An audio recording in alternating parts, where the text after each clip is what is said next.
Welcome to the first part in my new tutorial series about handling weapons in Godot for VR. In this series, we're going to look at picking up weapons and firing weapons. We'll start with a simple handgun, but I'm planning to look at other weapons after that. In this episode, we're focusing on setup.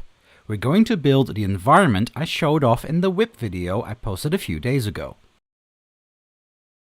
I've already created a new project in Godot and added a few assets. We are running a pre-release version of Godot 3.1. In the add-ons folder, we find two add-ons that we will be using. The first is the Godot OpenVR plugin that we need. Note that the plugin currently available in the asset library only works with Godot 3.0. This is a custom build that also includes an experimental fix for the HDR issue and works only with 3.1. You can download the Windows version of this from the GitHub page linked in the description. The OpenVR plugin for Godot 3.1 will be uploaded to the asset library once Godot 3.1 is officially released. The second add-on we'll be using is the VR Common add-on. This add-on contains a number of useful support scripts and scenes that implement various VR-related behaviors. We will be adding one or two new features during this tutorial series that I plan to add to the official repository. I recommend downloading the newest version from GitHub. I've also downloaded a few models off the internet that we'll be using in this series. I'll talk more about those as we start using them. We'll leave our default settings alone for now. We'll just have our procedural sky lighting our scene to begin with. Click on the 3D scene button to set up an empty 3D scene. For my main scene, I like to rename my root node to main. I also like to save it at this point so I can keep saving after making changes by simply pressing Ctrl S.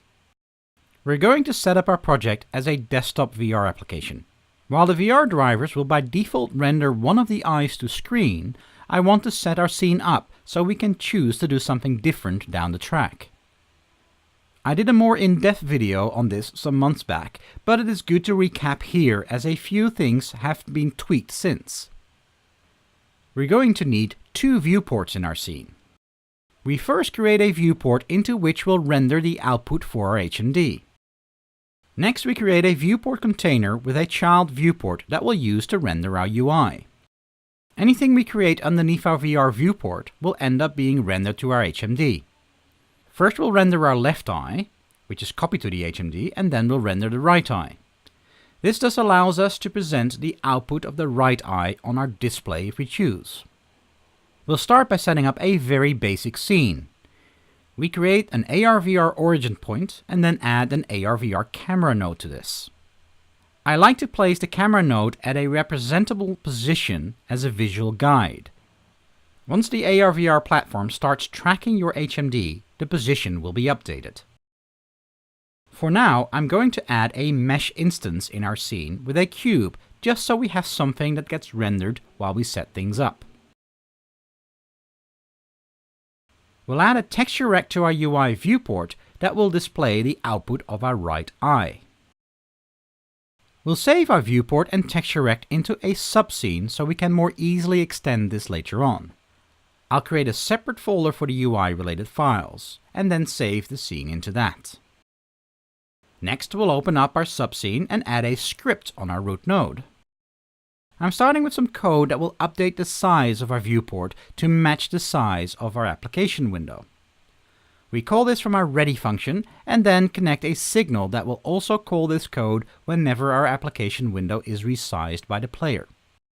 We also need a function that we can call after our main viewport is set up so we can pass our viewport texture to our UI script.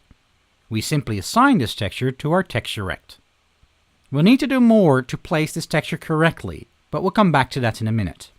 Let's go back to our main scene and also create a script on our main node that will handle our initialization. I'm going to declare a variable for the AR/VR interface we'll be using so that we can refer to it at any time. Then in our ready function, we'll call into the AR/VR server to find our OpenVR interface.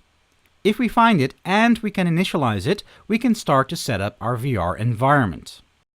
The render engine will automatically resize our viewport to match the size requested by OpenVR.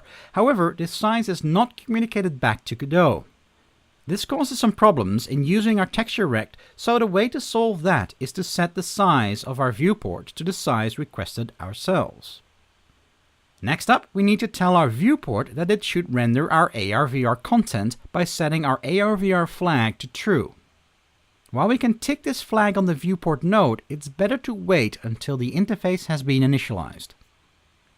If you're not using an OpenVR driver that has the HDR fix applied, you must disable HDR rendering on our viewport. I'm commenting out that code as I'm trying out our fix. For a normal game running on a computer with a fast graphics card, it is able to render far more frames than a display can show. Most displays run at 60 Hz, meaning you can only display 60 frames per second. Render any more frames and they will either not be displayed or they will result in screen tearing. Godot has a setting that is on by default called VSync that ensures that after a frame is rendered, we wait until the display can show the new frame before displaying it. Yet, here we are turning VSync off. Why? Well, simply put, to combat motion sickness, we need to try and reach a frame rate of 90 frames per second on our HMD. Keeping VSync on would limit our frame rate to 60. With VSync off, we're able to break through that limit. However, OpenVR will now impose a 90 FPS limit, as it will apply a VSync type weight on the headset. We also have a setting for our physics engine. This also defaults to 60 frames per second to try and stay in sync with rendering to the display to keep jitter to a minimum. We want to set this to our target 90 frames per second. Last but not least, we need to tell our UI about our viewport texture.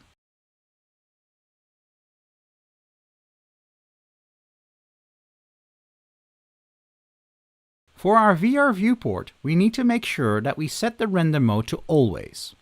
By default, Godot will only render a viewport if the viewport is output to screen. We also need to change a few settings on the viewport for our UI. We modify this in our subscene. First, we change the usage to 2D so we don't get any 3D output. I'm not sure how this ties into the disable 3D tick box, but better take that just in case. Next, we turn off HDR. There is no point in allocating the extra memory for this buffer. Then in our render target settings, we turn on V-flip for now, and again select always as the update mode. Now we test our project for the first time, and select our main scene when Godot asks us which scene to start. Not very spectacular, but we have our cube on screen. But it's not centered correctly, and the image doesn't fill the entire screen. I want to add two things to our UI logic for now. We're going to limit the number of times we update our UI viewport and center our image properly. We add an export variable that allows us to set a target FPS, which we default to 30 frames per second.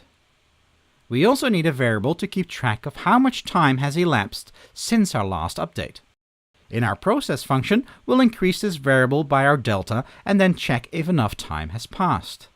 If so, we zero out our variable and trigger an update of the viewport by setting its render mode to once. This will cause Godot to render a single frame. We should also set this to be the default mode on our viewport. To center the frame we've rendered for our right eye, we first obtain the size of our viewport texture. We compare this to the width of our window to determine a scale factor.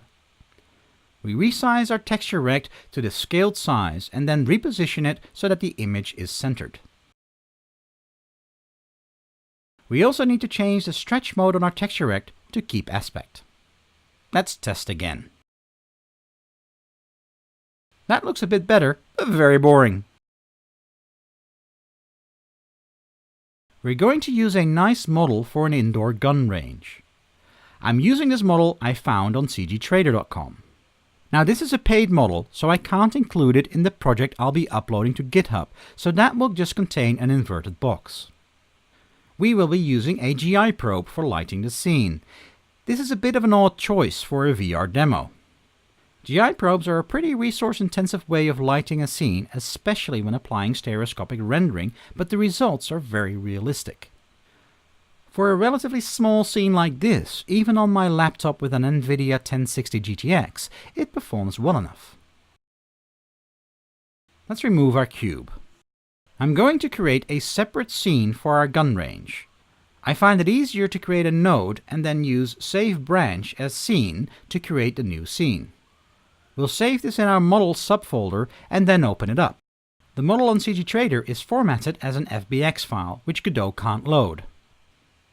I've used Blender to convert this to DAE using the Better Collada exporter. Only basic material information is embedded into our DAE file, so we'll need to do some work here. You can see that Godot has already imported all the materials and created material files for them. We need to change a few settings, however, before we can add our gun range to our scene, so select the DAE file and navigate to the Import tab. I want to give our root node a different default name. We set the scale to 100, or else our range will be very tiny. I'm not sure why the imported units are so small. We need to make sure that we enable our light baking mode for this scene, or our model won't be taken into account when our GIProbe light data is being calculated. We'll also turn off imported animations as we have none. Press Re-import to finalize these settings. There will be a bunch of warnings after the import, but you can ignore those. We'll switch back to the Scene tab and drag our DAE file into our scene to load in our model. And there is our gun range. The lighting right now looks very dull with the default procedural sky. Note that the range doesn't have any outer faces for our walls. We look straight through the walls into our scene and only see the walls when we move our camera inside. We won't be taking any outdoor lighting into account and will end up completely ignoring our procedural sky. It is a pretty impressive little scene. Let's see if we can make it look good.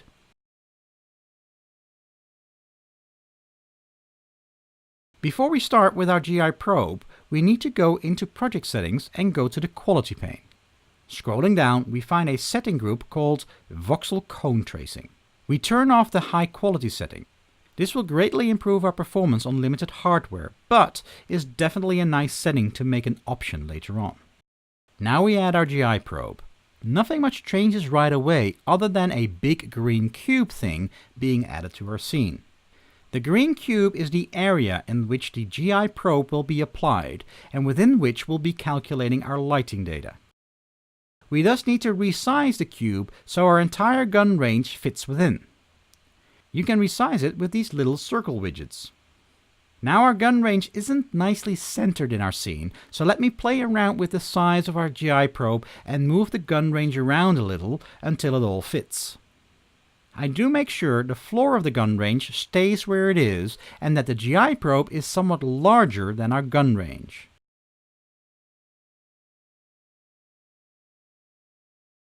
We need to change two settings on our GIProbe to begin with. The first is our subdivision. The higher the setting, the better the lighting, but the more resources we consume. For our small scene, the lowest setting does nicely, but again, making this a setting the user could adjust would be a good idea. The second setting is the tick box interior. Ticking this will make sure that our procedural sky is ignored in our lighting. Kind of important for an indoor scene that doesn't have outer walls. At this point, nothing has changed in our scene yet, and this is because we haven't baked our light data yet. The GIProbe will remain inactive until it has data to use. With the GIProbe selected, we can click on the Bake GIProbe button in our top toolbar and Godot will start calculating all our lighting data. Depending on the complexity of your scene, this can take a little while. Unfortunately for us, after baking our GIProbe, our gun range has turned into one big black blob. We have no lights, and we're ignoring our procedural sky, hence our result is darkness. We could add some lights in our scene, but we're going to use a different technique that is only possible with a GIProbe. We are going to light our scene fully with emissive materials. By hiding our GIProbe, we disable it and we get our normal lighting again. In our reference images on CG Trader, we could see that most of the lighting in the main area of our gun range consists of these large ceiling floodlights. Looking at the texture used for our ceiling, we can see where we have our ceiling lights. We're going to apply a texture that has these squares drawn out as a texture to control our lighting. Let's make our file browser a little larger and look for the material used for our ceiling. We double-click on the material to open it up. When we open the albedo group, we can clearly see our ceiling texture. Note how the top left quarter of the texture is pretty much clear white. This is our ceiling light. When we unfold the metallic and roughness groups, we'll see the default values applied here for all materials.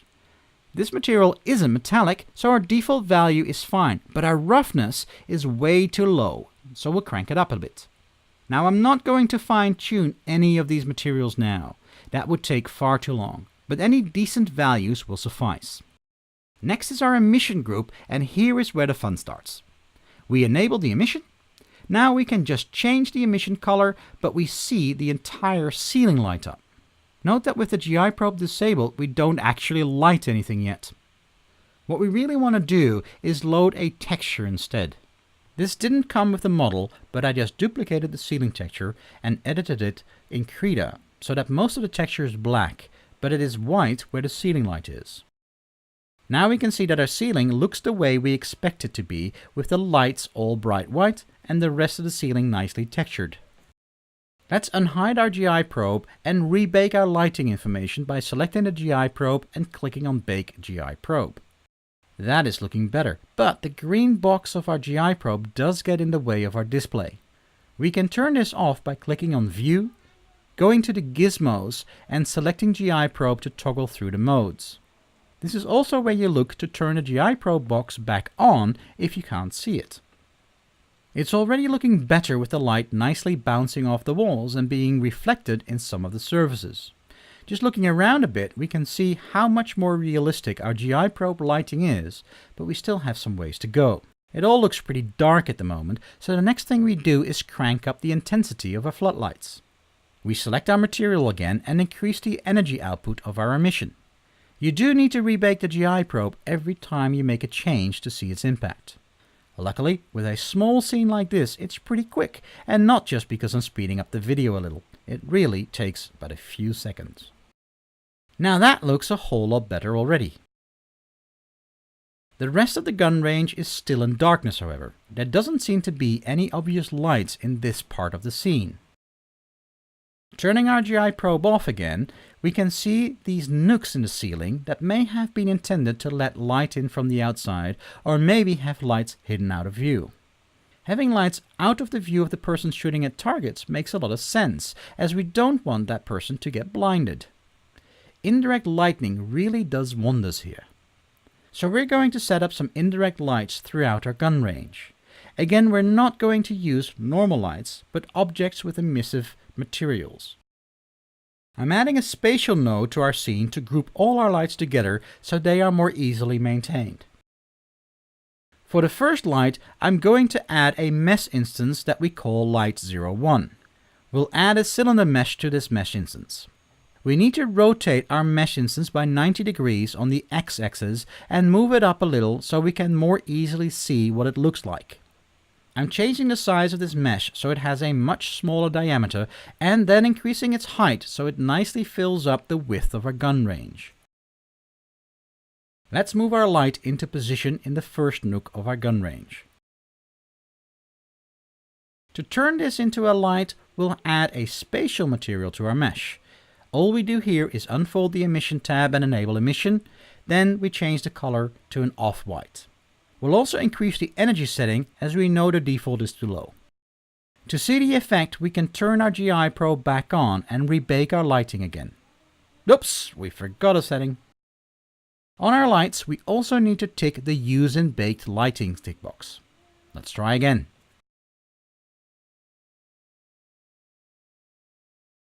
That looks better, but we're getting a bunch of light bleeding through our ceiling. Our GIProbe divides our scene in little cubes and calculates the lighting information for each cube. This is what our subdivision setting was all about.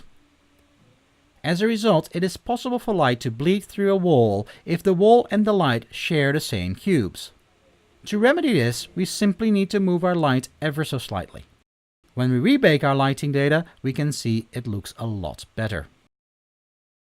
I'll save my light as a subscene so it becomes easier to make modifications to my light and have it applied to all instances. After that, we need to duplicate our light for every nook in the gun range. I'll spare you guys watching me fiddle around with all the lights, and with the magic of editing, presto! Time for another rebake to see our results. That looks pretty damn sweet, but I think it is a little too dark. Let's edit our light subscene and save our material so we have more easy access to it. Now we can just edit our material by selecting it anywhere we use it. We'll increase the energy to 10 and see what it looks like. Select the GIProbe and rebake our light data. That looks really nice. Most of our materials, however, are still set with default settings and look pretty dull. I'm going to go through all of them and tweak them a little bit. Again, I'm not going for perfection here, that would take far more time. The idea is to get a good baseline. Now I won't show you guys every little material that I'm setting up, but I'll highlight a few nice ones. The first material we'll take a closer look at is the material that is used for the frames that holds all the glass. As the name of this material suggests, this is a shiny chrome material. We thus really want to crank up the metallic on this material. This next material is used for the grating on the wall holding the guns. The white in between the grating shouldn't be there, and this is handled by the transparency in the texture. We need to tick the transparent tick box to ensure this is rendered correctly. We'll also give it some metallic color. And following up from there, the guns on the wall are a texture as well. For this one, we also need to turn transparency on. In a future video, we may remove these and put some actual gun models on the wall. Next up are our glass dividers. Obviously, we need to turn on transparency here, but nothing seems to happen. This is because the color of our divider has no alpha. No texture is being used here. We need to adjust the alpha on the albedo color. I'm also increasing the metallic value here to give the glass some reflections. It's a good idea to rebake the GIProbe from time to time, as transparent and reflective materials will have an impact on the lighting data. Now that all the materials are set up, we go back to our main scene and start putting some final touches on. We need to move our AR/VR origin point to a nice starting point for our scene. For those gamers lucky enough to have room scale tracking, we'll want to have a bit of space around this node, as they may not be standing in the center of it. I'm also rotating the origin point to make sure the player faces the right direction when we start. Last but not least for this part of the tutorial is changing a few settings in our environment. We're using our default environment, and we can edit this by double-clicking on the default end file in our file browser. We'll turn on screen space reflections, which is a low-cost effect that uses our rendered output to simulate reflections on shiny materials. Next, we'll turn on screen space ambient occlusion. This effect will simulate light not reaching nooks and crannies and give a bit of a shadow effect there. And finally, we'll turn on glow to create a bit of a blur around brightly lit parts of our scene. I'm changing the levels a little to not overdo the effect. You can see the result around our ceiling floodlights. And there we have our gun range running in VR. In the next part, we'll add moving around the gun range and picking up objects. That's it for today. Sorry for the long pause between videos. I hope you have enjoyed this one. As always, I would really appreciate a like if you did. Follow me on Twitter for regular updates on what I'm working on. The link is in the description. Until next time!